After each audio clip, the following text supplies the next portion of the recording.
अगर आप भी लेना चाहते हैं देश दुनिया की तमाम जानकारी तो आज ही सब्सक्राइब करें हमारे चैनल को। साथ ही नीचे दिए बेल आइकन को जरूर दबाएं ताकि हर अपडेट आप तक पहुंच सके। नमस्कार, आप देख रहे हैं प्रभा साक्षी न्यूज नेटवर्क। मेरा नाम है अनुराग गुप्ता और आज हम बात करने वाले हैं कांग्रेस की। देश के लिए जितना अहम कोरोना वायरस का मुद्दा है, ठीक वैसे ही कांग्रेस के लिए अपने संगठन को मजबूत करना अहम है, क्योंकि कई बार देखा जा चुका है कि कमजोर नेतृत्व की वजह से पार्टी टूट की कगार तक पहुंच चुकी थी और कार्य समिति की बैठक को बुलाना पड़ा था। घंटों तक चली बैठक में यह निर्णय होता था कि सोनिया गांधी के नेतृत्व में ही पार्टी को आगे बढ़ाया जाए। लोकसभा चुनाव में करारी हार का सामना करने के बाद तत्कालीन कांग्रेस अध्यक्ष राहुल गांधी की आंखें खुल गईं और उन्होंने पार्टी को और मजबूत किए जाने की बात कही थी। उन्होंने तो अध्यक्ष पद से भी इस्तीफा दे दिया था और यह भी साफ कर दिया था कि उनके बाद ना तो उनकी बहन को यानी कि प्रियंका गांधी को अध्यक्ष बनाने के बारे में विचार किया जाए। गांधी परिवार के इर्द गिर्द चल रही पार्टी को अब नए नेतृत्व की तलाश है, लेकिन पार्टी पदाधिकारी गांधी परिवार के अलावा कोई भी नेतृत्व स्वीकार नहीं करना चाहते थे। कई बैठकें हुई और सोनिया गांधी को ही अंतरिम अध्यक्ष चुना गया था। इसी बीच कई राज्यों में चुनाव भी हुए और पार्टी लगातार हार का सामना करती रही। अब एक बार फिर से 5 राज्यों में होने वाले विधानसभा चुनाव से पहले कांग्रेस कार्य समिति की बैठक हुई है, जिसमें नए अध्यक्ष, किसान आंदोलन, कोरोना वायरस महामारी, व्हाट्सएप चैट लीक मामले इत्यादि पर विचार विमर्श किया गया है। इसी बीच खबर निकल कर सामने आती है कि कांग्रेस अध्यक्ष समेत संगठन का चुनाव मई में कराया जा सकता है। यह बहुत बड़ी खबर है क्योंकि वरिष्ठ नेता मधुसूदन मिस्त्री की अध्यक्षता वाले केंद्रीय चुनाव प्राधिकरण ने यह प्रस्ताव रखा है और यह तमाम जानकारियां सूत्रों के हवाले से निकलकर सामने आई हैं।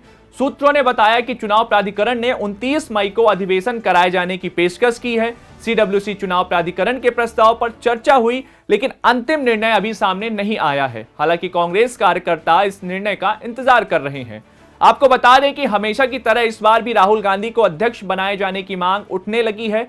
हाल ही में कांग्रेस महासचिव रणदीप सिंह सुरजेवाला ने कहा था कि कांग्रेस के 99.99% लोग चाहते हैं कि राहुल गांधी फिर से उनका नेतृत्व करें, लेकिन यह सवाल अभी भी बना हुआ है कि क्या राहुल गांधी अध्यक्ष बनेंगे भी या नहीं। कार्य समिति की बैठक में किसानों का भी मुद्दा उठाया गया, जिसको लेकर सोनिया गांधी ने केंद्र सरकार पर तीखा हमला बोला। सोनिया गांधी ने कहा कि किसानों के मुद्दे पर सरकार का घमंड और असंवेदनशीलता साफ साफ नजर आ रही है। कृषि कानूनों को जल्दबाजी में लागू किया गया, इस पर संसद में सही तरीके से चर्चा तक नहीं की गई। कांग्रेस ने पहले ही साफ कर दिया था कि वह किसान आंदोलन के साथ है और सरकार पर दबाव बनाने के लिए कांग्रेस ने किसान अधिकार दिवस भी मनाया था। फिलहाल सरकार किसानों के साथ उनकी समस्याओं का समाधान करने के लिए बातचीत कर रही है। हालांकि 10 दौर की हो चुकी बातचीत में कोई भी समाधान नहीं निकल पाया है। बस एक प्रस्ताव सामने आया था जिसमें सरकार ने 1.5 साल के लिए कानूनों के क्रियान्वयन को निरस्त करने की बात कही थी, जिसे किसानों ने ठुकरा दिया था और कुछ किसानों ने कहा था कि वह अभी इस पर विचार करेंगे। हालांकि किसानों के साथ अभी भी कांग्रेस खड़ी हुई है और इस पर विचार विमर्श कर रही है। आइए आपको जाते जाते सुनाते हैं कांग्रेस कार्य समिति के बारे में क्या कह रहे हैं उनके प्रवक्ता। 3 प्रस्ताव आज कांग्रेस कार्य समिति की बैठक में पारित हुए।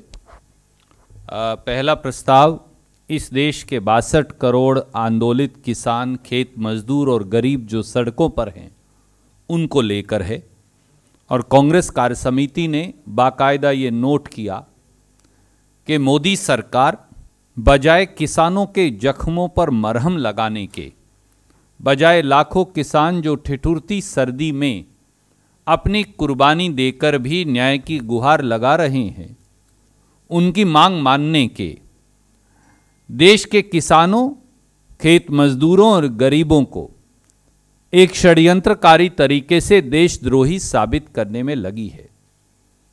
इसकी कड़ी निंदा करते हुए कांग्रेस कार्य समिति ने किसानों, मजदूरों और गरीबों की मांग को दोहराते हुए सरकार से ये कहा कि बगैर किसी देरी के खेती विरोधी तीनों काले कानूनों को खत्म किया जाए। हिंदी और अंग्रेजी प्रस्ताव की प्रतिलिपि हम आपको भेज रहे हैं। इसके साथ साथ दूसरा प्रस्ताव कोरोना वैक्सीन के बारे में कांग्रेस कार्य समिति द्वारा पारित किया गया, जहां हमारे वैज्ञानिकों और शोधकर्ताओं की प्रशंसा कांग्रेस कार्य समिति द्वारा की गई। उसके साथ साथ कांग्रेस कार्य समिति द्वारा ये गहन चिंता व्यक्त की गई कि 3 करोड़ पहले चरण के लोगों को छोड़कर मोदी सरकार द्वारा कोरोना के टीकाकरण को देश की बाकी 135 करोड़ जनता को कोरोना का टीका लगाने बारे ना कोई प्लान है, ना कोई समय सीमा है। कांग्रेस कार्य समिति ने गहन चिंता इस बात पर भी जाहिर की कि समाज के दबे, शोषित, वंचित, गरीब, शेड्यूल कास्ट, शेड्यूल ट्राइब, पिछड़े वर्गों, उनको मुफ्त कोरोना के टीकाकरण के बारे में सरकार ने कोई नीति निर्धारण नहीं किया। और कांग्रेस कार्य समिति ने मांग की कि समाज के इन सारे वंचित वर्गों को समयबद्ध तरीके से कोरोना का मुफ्त टीका लगाया जाए। कांग्रेस कार्य समिति ने यह चिंता भी जाहिर की कि सार्वजनिक पटल पर खबरों के मुताबिक कोरोना का टीका बनाने वाली कंपनियां 2000 रुपया के 2 टीके बाजार में बेचने की तैयारी कर रहे हैं। यह सीधे सीधे आपदा में अवसर, मुनाफे का अवसर है, लोगों की आपदा और पीड़ा का फायदा उठाकर। इसलिए कांग्रेस कार्य समिति ने यह मांग रखी कि सरकार इस बारे में सामने आकर बयान दे और एक स्पष्ट नीति करे कि किस प्रकार से मध्यम वर्ग और देश के दूसरे लोगों को उसी लागत पर कोरोना का टीका दिया जाएगा जिस पर सरकार खरीद रही है। इसके साथ साथ जो भ्रम पैदा हुआ है उसको लेकर भी कांग्रेस कार्य समिति ने सरकार से यह आग्रह किया कि जो हमारी पहली पंक्ति में खड़े स्वास्थ्य कर्मी हैं, कोरोना के टीके को लेकर जो भ्रम पैदा हुआ है, क्योंकि प्रधानमंत्री अपना महिमा मंडन करने में लगे हैं, इसलिए उस महिमा मंडन को छोड़कर इस भ्रम की स्थिति का निराकरण करे। तीसरा प्रस्ताव जो एक गंभीर राष्ट्रीय सुरक्षा और दूसरे मुद्दे जिनका सनसनीखेज खुलासा हुआ है, उनकी जेपीसी जांच को लेकर कांग्रेस कार्य समिति द्वारा पारित किया गया। जिस प्रकार से राष्ट्रीय सुरक्षा के साथ खिलवाड़ हुआ है, जिस प्रकार से सर्वोच्च पदों पर बैठे लोग समेत प्रधानमंत्री और दूसरे लोग इस खिलवाड़ के अंदर प्रथम दृष्टि से शामिल हैं, जिस प्रकार से पूरे सरकारी ढांचे की गोपनीयता को तहस नहस कर सरकारी ढांचे को कमजोर करने का षड्यंत्र किया गया है, जिस प्रकार से व्यावसायिक मुद्दों को लेकर सरकारी नीतियों का बदलाव सरकारी और गैर सरकारी लोगों के द्वारा षड्यंत्रकारी तरीके से किया जा रहा था, और जिस प्रकार से न्यायपालिका पर कुत्सित तरीके से हमला किया गया है, इस षड्यंत्रकारी साजिश और निंदनीय गठबंधन की ज्वाइंट पार्लियामेंट्री कमेटी के द्वारा जांच हो, और जो लोग सत्ता में रहकर राजद्रोह के दोषी हैं और जो उनके मित्र हैं जिनको ये सूचना दी गई थी, उनके खिलाफ मुकदमा चले राजद्रोह का, चाहे वो प्रधानमंत्री पद पर बैठा व्यक्ति ही क्यों ना हो, और उनके खिलाफ कार्रवाई हो।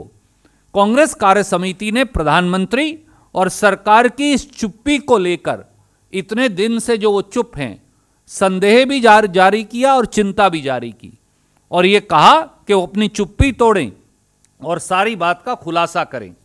संगठन चुनाव को लेकर जैसा श्री केसी वेणुगोपाल जी ने कहा, हमारी जो केंद्रीय चुनाव समिति है, सेंट्रल इलेक्शन अथॉरिटी है, उसने मई के आखिर तक कांग्रेस अध्यक्ष पद का चुनाव करने का स्केड्यूल दिया था।